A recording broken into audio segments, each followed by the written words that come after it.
अब देखो एनसीईआरटी का 12th क्वेश्चन, दो स्फीयर्स हैं बेटा, क्या है, दो स्फीयर्स हैं और दोनों पर चार्ज है। कितना चार्ज दे रखा है?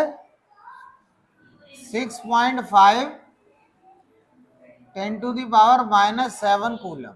इस पर भी क्या दे रखा है? 6.5 10⁻⁻7 कूलम। और इनके बीच में डिस्टेंस कितना दे रखा है? 50 सेंटीमीटर। ठीक है। अब एक चीज देखो, इसमें एक लाइन लिखी हुई है जिस पर आपको ध्यान देना है। अगर आप अभी उस लाइन पे ध्यान नहीं भी दोगे तो इस क्वेश्चन में कोई फर्क नहीं पड़ेगा। मतलब आपने उस पर ध्यान दिया नहीं दिया तो क्वेश्चन तो हो ही जाएगा। आपने कूलम, दो चार्ज रखे, दो स्फीयर्स रखे, उन पे चार्ज है, उनके बीच में डिस्टेंस दे रखा है, उनके बीच में कितना फोर्स लगेगा ये तो आप कूलम्स लॉ लगा के निकाल दो। लेकिन इसमें एक पॉइंट देखो, क्या लिखा है? लिखा है the radius of A and B. ये दो जो स्फीयर्स हैं इनका रेडियस नेग्लिजिबल है as compare to distance between. यानी कि इनका जो रेडियस है ना, ये जो रेडियस ऑफ ए और रेडियस ऑफ बी, अब ये कितना दे नहीं रखा है, ये बोला है ये रेडियस जो है इनके बीच का जो डिस्टेंस उसके कंपैरिजन नेग्लिजिबल है। अब आप ये सोचोगे भैया इस बात को बताने का क्या मतलब है? अगर नहीं बताया होता तो क्या होता? मैंने जैसे बताया आपको पता चल जाता, दो स्फीयर उन पे चार्ज, उनकी जो डिस्टेंस दे रखा है, कितना फोर्स लगेगा, आपने कूलम्स लॉ लगा दिया, निकल आया। इस स्टेटमेंट का मतलब यह है कि कूलम्स लॉ तभी एप्लीकेबल होता है जब जो दो बॉडी यानी कि दो स्फीयर हैं जिन पर चार्ज है उनका रेडियस, इन दोनों के बीच में जो डिस्टेंस है उनके कंपैरिजन में नेग्लिजिबल हो। समझ में आया? अगर ऐसा नहीं होगा तो कूलम्स लॉ आप अप्लाई नहीं कर सकते। तो ये आपसे क्वेश्चन रीजनिंग में पूछा जा सकता है। थ्योरेटिकल क्वेश्चन हो गया, नहीं हो गया? कि उन्होंने कह दिया भाई कूलम्स लॉ कब वैलिड है, उन्होंने कहा या उन्होंने पूछा वैलिड है नहीं है बताओ इस केस में, तो क्या बताया उन्होंने? कहा दो स्फीयर्स हैं और दोनों का रेडियस जो है 10-10 सेंटीमीटर दे दिया, या एक का 10 एक का 12 दे दिया, और कहा दोनों स्फीयर्स के बीच में 20 सेंटीमीटर का डिस्टेंस है या 50 का है। तो आप खुद बताओ 10 सेंटीमीटर क्या 50 के कंपैरिजन में नेग्लिजिबल है? मैंने कितना अच्छा तरीका बताया। जब कोई चीज नेग्लिजिबल की बात आती है कैसे पता करोगे? ऐसा कुछ लिखा तो है नहीं बुक में कि कौन सी चीज कहां पे नेग्लिजिबल है और कितनी वैल्यू है। आपको करना यह है, आप पैसों से कंपेयर करो।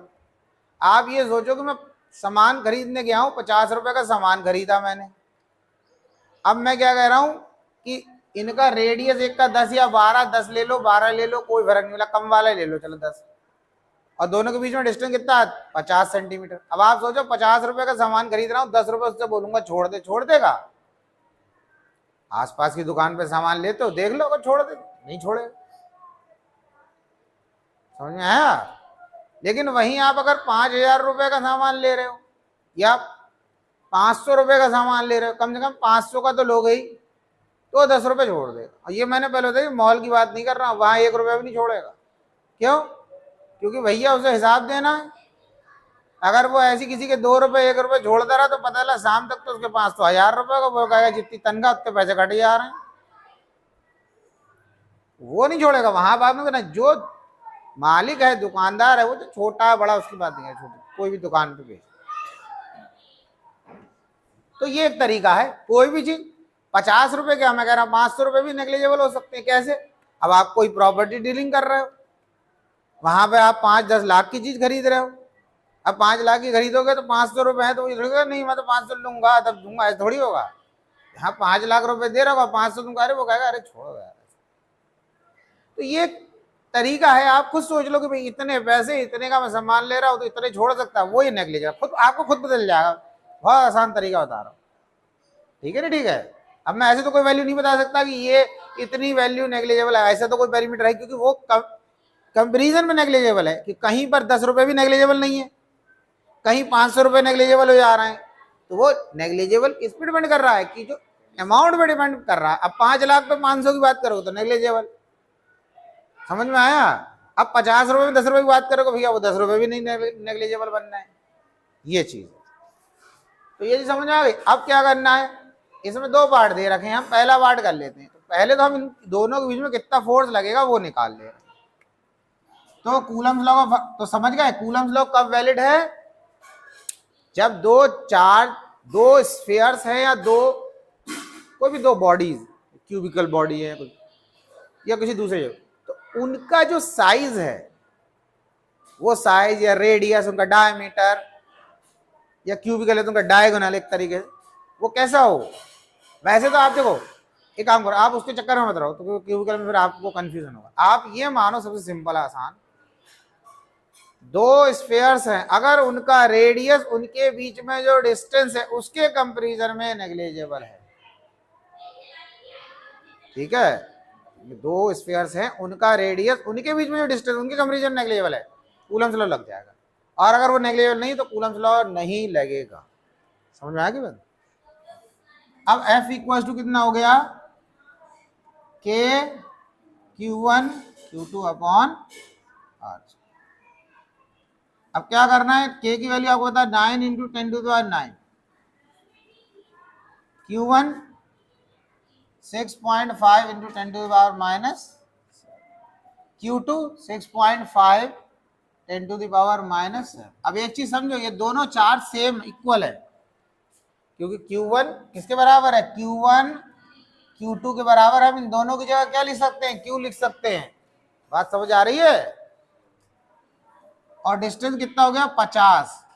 इस 50 को सेंटीमीटर को मीटर में कन्वर्ट करा तो क्या करना है, 10 की पावर -2 से मल्टीप्लाई, और फिर क्या करना है, एक स्क्वायर है इसलिए एक बार और लिख दो। अब इसे सॉल्व कर लो, आसान हो गया। 2 और 2 तो इधर कितने हो जाएंगे, 4, तो कितना बचे, 3, ठीक है। और 1 0 1 0 तो यहां कट गए, तो बचे कितने, 7, ठीक है। और इस 7 से एक कट गया, तो क्या बचा, अब F is equal to 9 into 6.5 into 6.5 into, और इस पर 10 की पावर -3 अपॉन, एक 5 ये बचा, एक 5 ये बचा, ठीक है। क्लियर। ये 2 डेसिमल अगर हटाओगे तो यहाँ पर 2 0 और बड़े में माइनस में 0 बढ़ जाएंगे, यानी कि मैं डेसिमल हटा दूं तो 1 0 यहाँ मतलब नीचे 2 1 0 लगेगा, और इसका डेसिमल हटाऊंगा 1 0 यहाँ लग जाएगा, यानी कि 2 0 नीचे आ गया। अब मैं इसे ऊपर ले जाऊंगा तो क्या हो जाएगा, 10 की पावर -5। मैं बिल्कुल ऐसे कर रहा हूँ जैसे आपको कैलकुलेशन ही नहीं आ रही। 9 इंटू 65 इंटू 65, 5 इंटू 5 इंटू 10 की पावर -5, काट दो से 5 13, ये आ गया 13। बस लास्ट में क्या रह गया, आप मल्टीप्लाई कर लो भाई, इसको तो इतना तो कर ही लोगे, ठीक है। ये आ गया, सॉल्व करके बताओ कितना आ रहा आंसर, देखना देखो कितना आ रहा आंसर एनसीईआरटी 1 पॉइंट, हाँ 1.5 इंटू 10 की पावर -2, ठीक।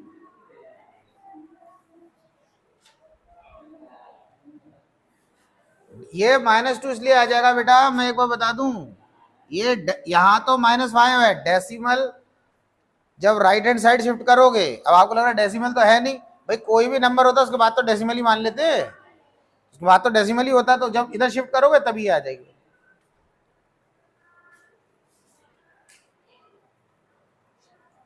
अब इधर देख लो, एक चीज सुन लो, बाद में करना, मैं पहले बता दूं। सेकंड पार्ट क्या है उसका, दोनों पार्ट नोट कर लेना।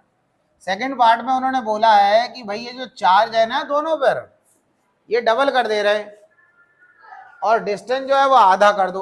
तब क्या फर्क पड़ेगा। तो हमने क्या किया, Q1 की जगह लिखा 2Q1 और Q2 की जगह लिखा 2Q2 और R की जगह क्या लिख दिया, R/2, क्योंकि उन्होंने कहा चार्ज को डबल कर दो, डिस्टेंस को आधा कर दो।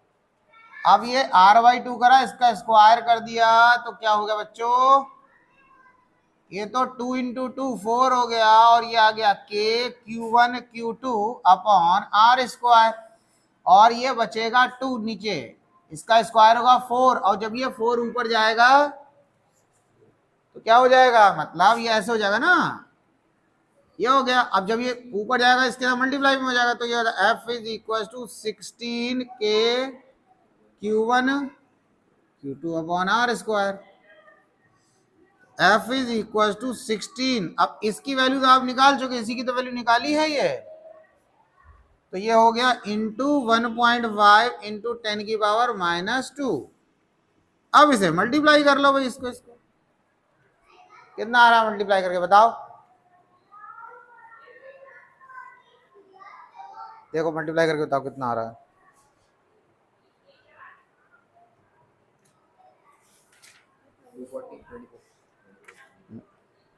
चेक करो 2.4, देख लो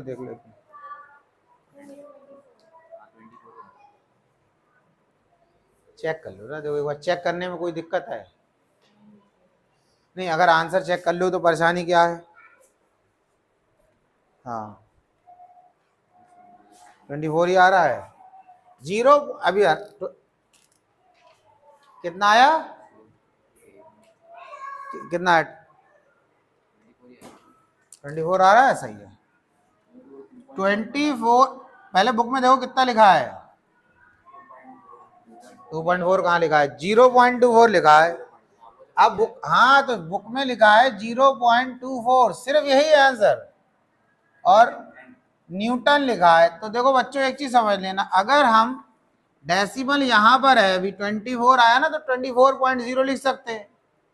तो अगर हम इस डेसिमल को 2 डिजिट इधर ले जाएंगे तो पावर में नेगेटिव डायरेक्शन में जा रहा है डेसिमल को, तो पावर में +2 लिखेंगे। क्या करेंगे, देखो +2। एक चीज समझना, आपको तो ऐसे छोड़ देना, आप उसके चक्कर में मत रहना, डेसिमल इधर उधर के चक्कर में बदला, उसमें गलत कर दो। और लेकिन मैं बता रहा हूं, इसको हम लिख सकते हैं 24.0 और 10⁻², ऐसे लिख सकते हैं।